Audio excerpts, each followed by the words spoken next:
What's up, everybody? Welcome back. I'm Comic Man Andy. This is my top 10 comic gains of 2020. Stay tuned.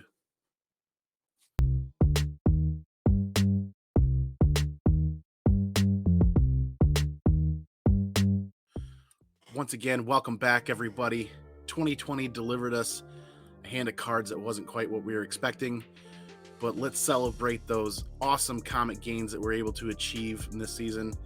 So here's my top 10, but before I get into that, let's do a huge channel shout out for the Southern Comic Geek, who has a massive contest going on right now, and you don't want to miss out. I'll hit a card up top here, and I'll make sure that video link is down below. Check that out, support him, see what he has going on. So first up, coming in at number 10, is going to be this amazing Star Wars #1 2015 Heroes and Fantasies Edition ASM 129 homage. Boba Fett on the cover, aiming in on Han Solo. Super sweet cover to have. Thank you to the wife for nabbing that as a birthday gift for me this year. With everything going on with Star Wars and Boba Fett showing up in The Mandalorian. Awesome of her to grab that for me and add that to the collection. That's number 10. Gotta love that cover, man. Coming in at number 9, pretty epic pickup over here. Why the Last Man, the complete series in hardcover. Summer of 2020, I stumbled on an auction, started for $1, and ended on one of those days where people weren't really paying a whole lot of attention. So I was able to grab this entire series in hardcover for about $10 a book. Pretty epic in my opinion. Awesome story from Brian K. Vaughan. If you're a Brian K. Vaughan fan like I am, this is a must-have for your collection. Very fun read, and how could you pass that up?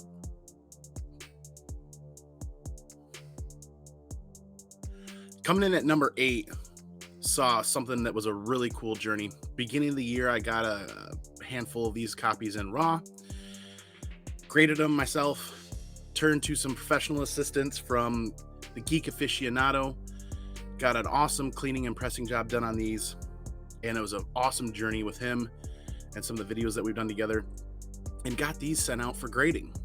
And boy, was the heart pumping, adrenaline's running high, unboxing all 4 of these, and I was able to get them all in 9/8. So Saga, the Mexican edition, and Saga #1, the Mexican edition variant cover. Definitely on my list for top 10 for the year of 2020, because that was an epic journey. Right at the beginning of the season, got some of these ordered direct from Mexico before there were some shipping issues, and was able to get them in and sit on them for a bit and really go through them thoroughly. They were polybagged as well, so there was major creases in there. Me and the Geek Aficionado had an awesome time grading these and talking back and forth, getting them sent out to him, and he did a fantastic Cadillac treatment, bumper to bumper for these books. All 4 came back 9/8. So how do you not add that to the list? That was epic. As a completionist collector for Saga, it's pretty epic to be able to snag these, not only in raw copies, but then able to get all of them back in a 9/8. Pristine primo. Moving right along. Next up in the 7th spot, pretty awesome. Super, super cool to have friends in the community. Talked to an individual last year, actually in 2019, and made plans to try to pick up this book. It was the tail end of winter in 2020, very beginning of the season, that he was able to get these graded and sold a few to friends. Just so happened that we were able to pick this up from him, and that's Ultimate Fallout #4 in a 9/8. Sky's the limit for this book. I mean, how do you not add that to your collection with everything that was going on? It was amazing to be able to get this, not just for the collection, but be able to work with a friend in the community to get raw copies graded and have them come back in 9/8. And when you're working with friends, you can make payments, do whatever, you figure things out. So thank you to Strange Tales to Collect, Adam, epic man. Super happy to add this. It's going to be sitting here. It's going to be treasured for a long time to come. This is going to be a long book to sit on for me. I'm really going to enjoy this. This might even go down to my son at some point. Thanks again, Adam. Strange Tales to Collect. Check him out on YouTube. And here we go. And here we are at number 6. And this is a funny book. I actually thought I was bidding on a signature series version of this book, and which I don't normally collect signature series, but it was at one of those price points where it's like, oh, I want to grab this for what it is. And I'm glad I did. It was kind of slept on, while the cover A is what people were after. And that's Canto number 1, the retailer incentive edition in 9.8. Now, when I first saw this auction, the seller didn't have the top of the book completely shown in the first picture. The second couple of pictures, I breezed through them really quick. Still thought I was bidding on the signature series book. In the end, I'm glad I got the blue label Universal 9.8, and this book just skyrocketed after that. I'm a big fan of Canto. More Canto books would have hit this 2020 list, but I haven't quite received the rest of them. Got my big boy patient pants on, waiting for some of those with some signature series stuff going on and some Chase Remark stuff. Hopefully those hit home here for 2021. That's on the list for number 6, though. Epic pickup, in my opinion, at least for my collection. I love Canto. I love that cover, and to have that in a 9.8, it's definitely on the list. And here we are at the halfway point. Man, my heart's racing. These are some epic pickups and remembering these stories. But number 5, Saga, the India Comic Con variant, or Comic Con India variant. As a completionist collector for Saga, when I found out this book existed, thank you, Robert R. Fordham, on the Patreon group with Simpleman's Comics. Yeah, I had to add this to the collection. Like I said, I feel like it's a ghost book. I can't find it anywhere else. I had one other really ratty beat up copy that I got from the UK for like $20. This one's a contender to possibly tie with the highest on the census right now. And there are so few on the census right now. I just wish I could find more copies for an affordable price. Maybe find something a little bit better grade. The story behind this book, though, they had a comic convention in India, and every person that walked into that building got a grab bag with a copy of this in that grab bag. Every person. What's that? Yeah, every person, every child got a grab bag walking through this. So if you've read Saga, you know there's some very adult related content in this. So there was lots of commotion with this book over in India because there was no explicit content warning with the book and children were getting it. So a lot of copies were thrown out, damaged, destroyed. You don't see this book hardly at all online. This one's definitely going to get a solid press clean job and going to go in for grading. And I'm hoping that it gets tied up there with the current runner for highest in grade. I think it's like a 9.2, 9.4. It's got some scuffing on the back, but we're going to give it a shot for 2021 and see what we can get this one back at. Number 5 for the list. Here we go to the next one. And hitting that number 4 spot is what I would consider a criminally undervalued book for a very, very long time. Took a leap of faith. Tried to get a few copies and succeeded. And my timing was thankfully decent for once. Usually I'm a little behind the curve. But Star Wars, number 42, in a 9.6 white pages and an old label. And I had to tie it together. I was able to grab a 9.0 white pages and an old label too. Idea is going to be crack, press, resubmit, CPR, see what happens. The 9.6 is like perfect centering, great corners. This one might have a very slight chance of bumping up to 9.8. I don't know. We'll see. That might be an adventure for 2021 here. But like I said, criminally undervalued book for a very long time. Very long time. And it wasn't until this season, speculation of Boba Fett showing up in The Mandalorian, and then that actually come into fruition and actually happening. So now the book's actually seeing movement. And who knows where this one's going to go. Show's announced. We'll see what happens with next year. As a Boba Fett and as a Star Wars fan, happy to be able to add this to my collection finally for once and grab this before some massive upswings. And finding these in high grade, there's availability there, but man, did those prices come up this year. Once again, 9.6, 9.0, Star Wars 42, tied those together. That's the number 4 spot. Here we are, coming up on the last 3.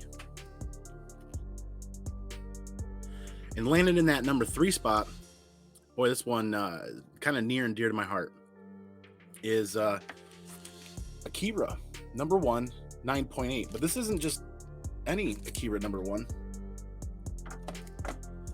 This is the $2.95 or $3.95 cover price second print with the newsstand marking on the back. So this book I actually picked up raw in 2019, but I didn't get it graded until the beginning of 2020. And I wasn't sure if it was going to come back at 9.8. This is the first 9.8 Akira number 1 second printing to hit the census. It actually caused CGC to change up the registry series or the registry collection, so that they added that to the collection, to the registry. First book. So for a long period of 2020, that was the only one in existence, and there's only one more now. So there's only 2 on the census. I think there's a 9.0 that hit and a 9.6, but there are just not many copies in the census for that second print. Akira was really my first segue from comic books and video games as a kid to anime. Watching Akira with some of my friends growing up was a fun time. It really expanded my world, getting into animation and enjoying that. So there it is, number 3 on the list, Akira number 1 second print, $3.95 cover price. It's got the barcode on the back. We'll see if more of those hit the census as they continue to be found. I'm not quite sure. I can't find numbers on the second print as far as how many were created or printed, but I don't see a lot of them. It's very rare that I see them come across eBay. Once in a blue moon. There's a couple here, a couple there, and they're usually damaged and not in great shape. So to have one actually hit 9.8, it's pretty epic. Hopefully I can add the first print in a 9.8 as well for 2020. I'll add that to my hunt list. We'll see if I can get there. Moving on to number 2. Landing at that number 2 spot is probably one of the more important Star Wars books that we picked up this year, and I'm kind of speechless that we were able to add this to the collection in the time that we were able to do it. Star Wars Clone Wars number 1 in a 9.8, first Ahsoka Tano. So what do you say about this book? Printing numbers probably weren't super high. It's a difficult cover to get in high grade, and it bounced around in boxes for a very long time. I'm sure there are plenty of collectors out there that saw the value in this book and really enjoyed it, but for the most part, a lot of copies that come to market are in pretty bad, rough shape. So when we made the decision to go for a copy of this book, we're like, if we're going to do this, we have to make sure that we save up and get a 9.8. 9.8s, I think at some point it's going to crest, or it's going to plateau. You're not going to see a lot of 9.8s. I don't think there's a ton of books being sat on in high condition from this run, this series. I think it ended up bouncing around for a really long time. And like I said, the diehard collectors had some copies, and there are a lot of people out there with copies, but in ultra high grade, it's not moving. It's not moving a lot. Who knows where this book is going to end up with the show coming out. We love Ahsoka Tano. We really enjoy Star Wars. This seemed like a no-brainer to add to our collection. It took a fair bit of planning. We were able to get one early enough in the season, early enough in the year that there was some speculation, there was some movement, there was some heat. But then all of a sudden, of course, when that episode of Mandalorian dropped, Bo-Katan says, seek out Ahsoka Tano. Yes. Not only did the book move, but some of them were just simply pulled and not being sold again, or even repriced, doubled, triple in prices. Who knows what's going to happen when the show hits. This is one of those copies that's for the PC, that'll stay in the PC, and it's going to fall in our black hole of comics. Moving along. And hitting that number 1 spot. If you haven't guessed it already, you should. The most epic pickup for us in our collection. This is simply the most epic collection gain for us in 2020. Saga, the retailer incentive, 9.8.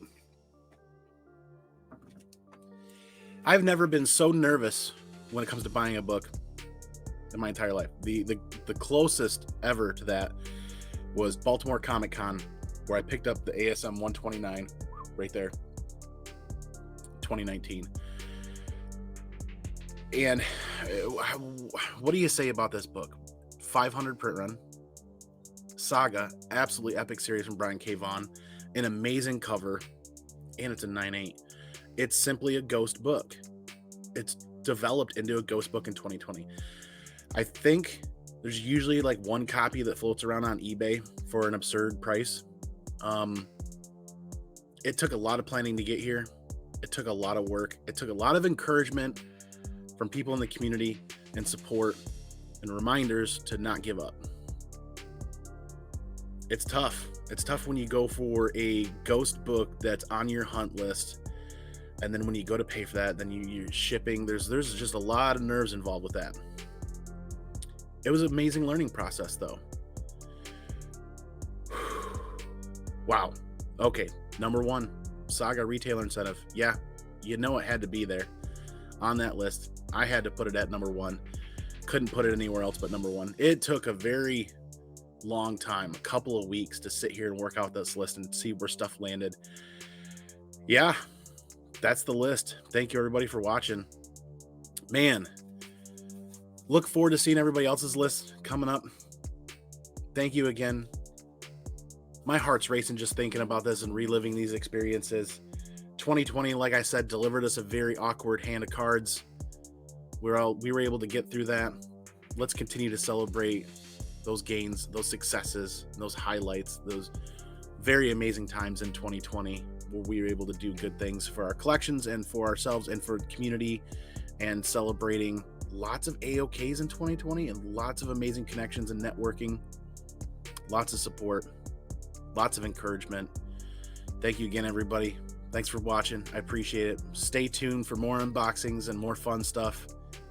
That's going to be an epic year coming up. 2021 is going to be a fun time for everybody. Thanks again, everybody. To close out, don't forget, peace out, pinkies out. Catch you on the flip side for the next video. And remember, most important part, all day, every minute of every day, and every second of every day, you know it. Be excellent to each other. And party on, dudes.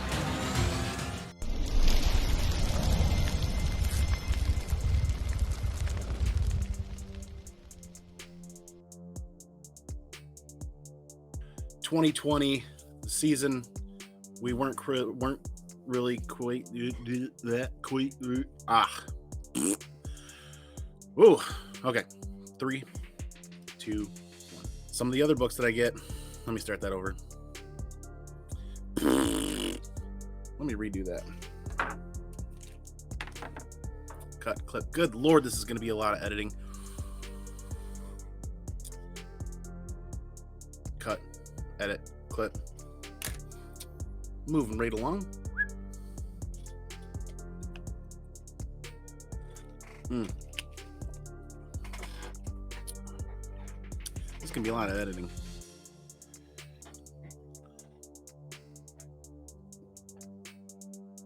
Well, that's cold coffee.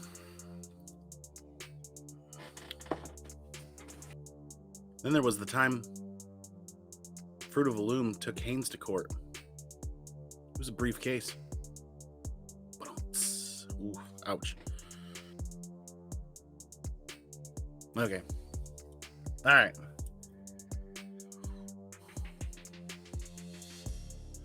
What do you do for a Klondike bar? Why is that in my head? What's going on up here?